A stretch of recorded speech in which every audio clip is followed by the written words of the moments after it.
তবে এটি ঠিক যে বাংলাদেশ একটা ইম্পোর্ট বেসড কান্ট্রি। আমাদের এক্সপোর্টের চেয়ে ইম্পোর্ট অনেক বেশি, ব্যবধানটা অনেক বড়।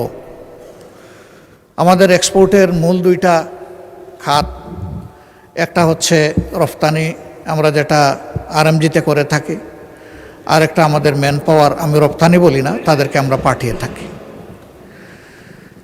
এটাকে ডাইভার্সিফাই করার যথেষ্ট সুযোগ আমাদের রয়েছে। তার জন্য দরকার শর্ট, মধ্য এবং দীর্ঘমেয়াদী প্ল্যান।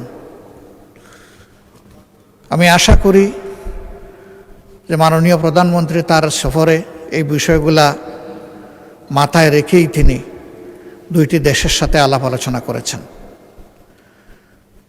যেহেতু আমরা সংসদীয় গণতন্ত্রের রাজনীতিতে আছি, খুবই ভালো হয় স্বচ্ছতা এবং জবাবদিহিতার স্বার্থে, জনগণের স্বার্থে বিদেশের সাথে যতগুলো মৌলিক চুক্তি সম্পাদিত হবে সেগুলাই সংসদে নিয়ে আসা।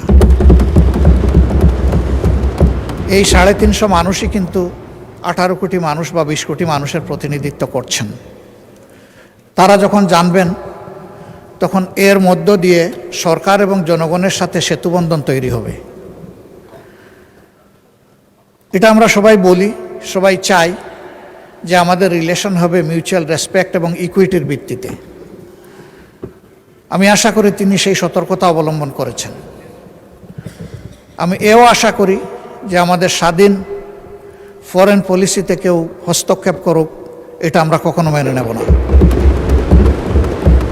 দেশের স্বার্থ আগে, তারপরে অবভিয়াসলি কারো সাথে আমাদের চুক্তি যাই হোক সেটা হবে মিউচুয়াল ইন্টারেস্টের ভিত্তিতে। আমরা কাউকে ক্ষতিগ্রস্ত করতে চাই না, কিন্তু আমরাও ক্ষতিগ্রস্ত হতে চাই না।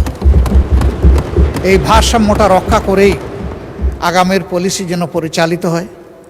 আমি মাননীয় প্রধানমন্ত্রীর সুস্বাস্থ্য এবং দীর্ঘায়ু কামনা করছি এবং তার সরকারের সফলতাও কামনা করছি। শুধু এতটুকু যে এই সংসদ যেন সকল কর্মকাণ্ডের মূল কেন্দ্রবিন্দু হয়, সংসদকে বাইপাস করে যেন কিছুই না হয়, সব কিছু হোক সংসদের ভিতরে।